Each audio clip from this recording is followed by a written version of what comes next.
If I had £1 for every time someone has asked me, could Hearts really win the Scottish Premiership?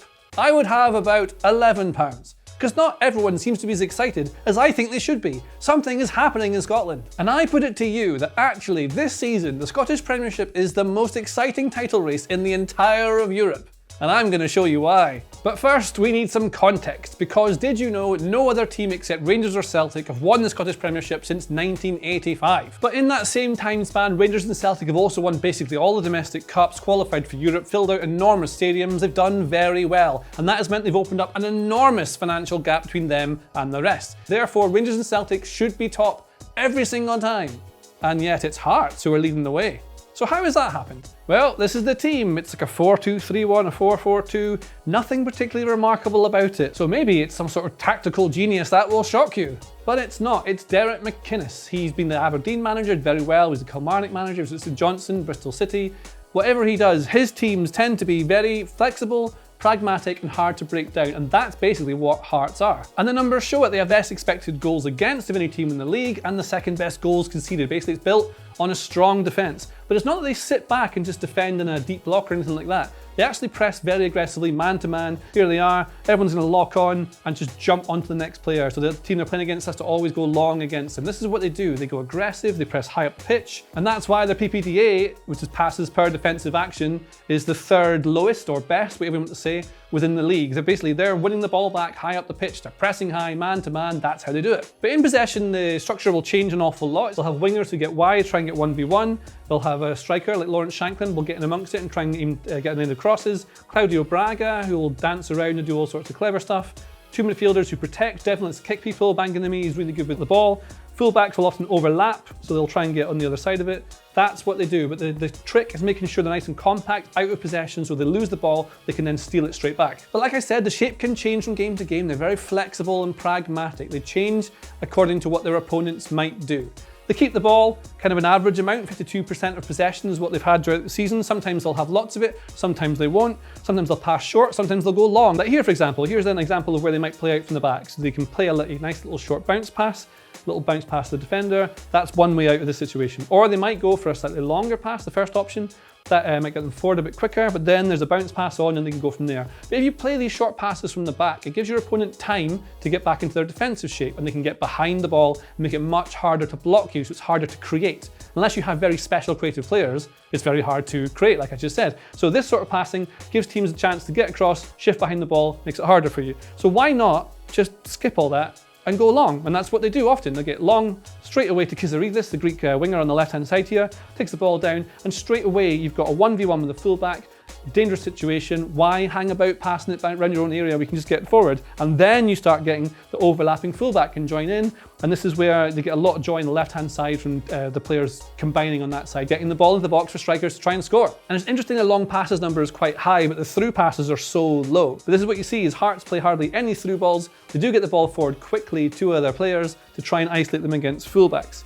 And so basically what Hearts do, because everything's built on being compact and making sure that they can't be played against, is the simple things really, really well. They're maximizing everything. And it's all linked back to how they got here in the first place, which is the involvement of Tony Bloom. And that Tony Bloom involvement is really important. It's a massive thing in Scottish football, because what he's made his fortune from is finding value in betting markets others don't see, and that's where you can then maximize the things that you've seen other people haven't, and it works in football with recruitment especially. So Derek McInnes, excellent manager for what they want to do, nothing too special, but gets the most out of players, seems to improve them as well. But crucially, you can find players, just like how Brighton have done. They found gold from around the world and signed them, and then hope they turn into great players. That's exactly what's happening now at Hearts. So one of their big signings, Aguirre, I think that's how you say it, he hasn't even really played because he got injured. And they just signed Jordi Altena, a right back who's only just started to get in the team as well. In fact, their big stars, Claudio Braga, was signed from the Norwegian second tier.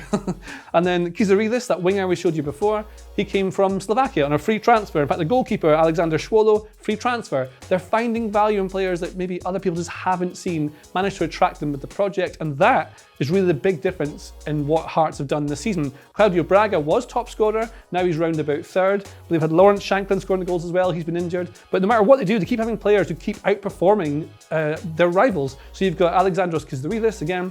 He's got the third most successful dribbles in the league this season, constantly getting up and down. He's also got the joint second most assists in the league. You've also got Cammy Devlin. Cammy Devlin's kind of hard to explain. He's like a Scottish Tasmanian devil, a Scottish devil. He goes around kicking you, he intercepts, he has the most tackles and the most interceptions of any player in the league. Really important in midfield. And so that is the secret. It's good recruitment, it's sensible management, great simple tactics, everything done well. But is it sustainable? Can they actually win the league? Well, if we look at underlying numbers, my old friend, what we see is that Hearts are kind of 4th for expected goals. They're roughly where they should be, so there's no massive overperformance. There was a massive underperformance by Celtic, which we'll come to in a second.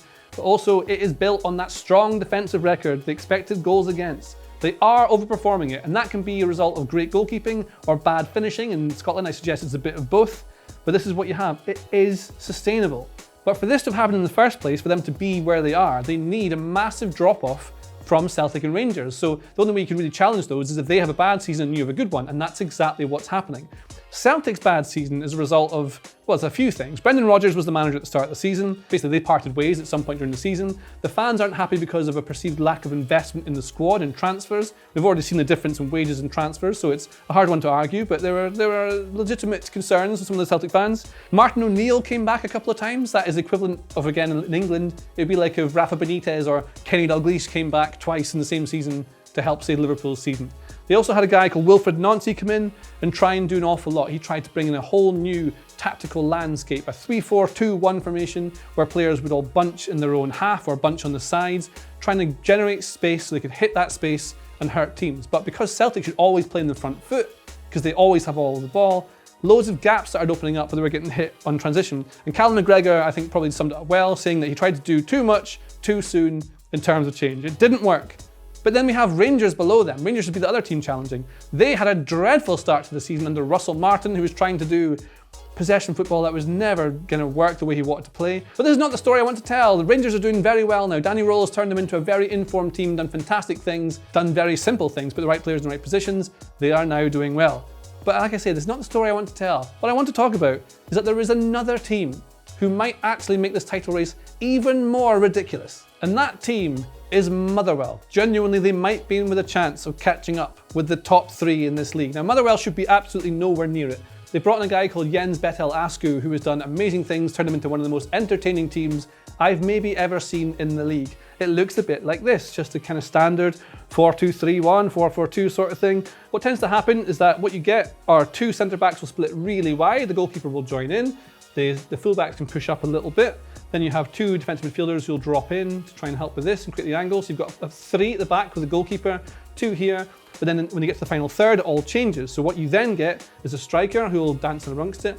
The wide forwards will come inside and try and pin between the wide fullback and the centre back. So they try and pin these in these situations. So rather than being wide, they come in here like this, which brings the fullbacks inside, which means that when you push the fullback up, they've got a bit more space. But then the positioning is important. So rather than going fully wide and up here like this, they tend to sit a little bit deeper. They're staggered like this. And so then what they do is they try and play nice one-touch passes, really quick movements to get forward constantly, recycle the ball when they need to, and they have lots of possession. So here is Stephen O'Donnell, Scotland veteran, playing a ball inside. Again, nothing special here. The player has the ball, he looks up, goes back to O'Donnell, he now has the ball. Now this pass goes inside, and you see he's about to get jumped on by another striker from the opposition team, he's going to jump on him. But a clever little turn, he skips past him and sprays the ball out to the left to get the on-rushing fullback who's going to join in here. Now, this might not seem particularly exciting, but genuinely you don't really see passages of play like this in Scotland an awful lot. It's very rare to get that. Teams tend to play man-to-man against them. But what Motherwell are doing are staying calm under pressure and always playing through lines of pressure. That's what they're always doing. They're not just launching it long. They're trying to keep the ball and play through, and they've got to be clever to do that. But of course, the risk of playing like this is that you lose the ball in your own half. If you don't have great players who are able to keep it under pressure, you could turn it over and be in a lot of trouble. But also, if you're playing like this, you probably want to try and win the ball high up the pitch and press high, which is what Motherwell do. And to do that, you've got to be compact out of possession too, and in possession. So they push the centre-backs really high. It might not look particularly thrilling to you. It might be something that you've seen in the English Premier League all the time. But in Scotland, you don't tend to have players pushing up as aggressively as this. This is the kind of thing that they're doing that's a bit new. There's loads of variations and little clever things going on constantly. So here's an example of them building up again. You see the wide centre-backs, so the other one's not on camera. 2 centre midfielders. I've seen this referred to on Twitter. I've forgotten who posted it. I'm sorry, I've forgotten. It called as a tapered box. So this is what you get here. But rather than going short this time, they go long. It's not always about keeping the ball. The ball bounces. This happens a lot in Scotland. The ball goes long, it's headed forward, there's a bit of a stramash, they win the ball in here, some stuff happens, and eventually what you get is Motherwell have the ball. But the first thought is always combinations going forward. The ball will go backwards, it will then instantly be pushed forwards, and they get a player running into space in behind to be able to make some use of it. And this is one of the really interesting things about Motherwell, is that the coaching has been so good. Players like Paul McGinn and Stephen O'Donnell, you do not expect them to be able to play in these sorts of Pep Guardiola-like systems where you keep the ball and move it around constantly, but that's what they're doing. Of course, there's some recruitment to it, like Hearts' real success has been in recruitment and then doing things simply, but Motherwell have got the top scorer in the league. Is that a result of great recruitment or great coaching, get him in the right positions? And now they're genuinely in with a chance of the title. Nobody saw it coming, especially not me. Now, Celtic in the last 4 seasons have finished with an average of 94 points when they've won the league. So, could Motherwell really get to that? Is that what's going to happen? Well, I don't think Celtic can even reach that level. So what we've got this season is that Celtic can finish on 85 points. It's the maximum they can get if they win all their next games. Hearts could finish on 90, Rangers could finish on 84. Motherwell have a game at the time of recording on the weekend, so if they beat Dundee, then they could finish on 83. So, they need things to go their way, but they are in the title chance. And if you look around all of Europe, what you've got, England's going to be Arsenal or Man City. In Spain, Barcelona, Real Madrid, who'd have thought it? Italy, Inter are miles ahead. Germany, what a surprise. Bayern Munich are top of that league. France, oh look, it's PSG. Netherlands, PSV have won that already. Portugal, same team's always there. Scotland, uncharted waters. Let's go for a swim, baby. If you like this video, please consider subscribing to the channel. The Athletic is home to some of the world's best sports journalists, including David Ornstein, Amy Lawrence, and James Horncastle. With the latest transfer news and insights on every Premier League story that matters, theathletic.com puts you inside football, and you can try it for free now for 30 days. See the link in the description.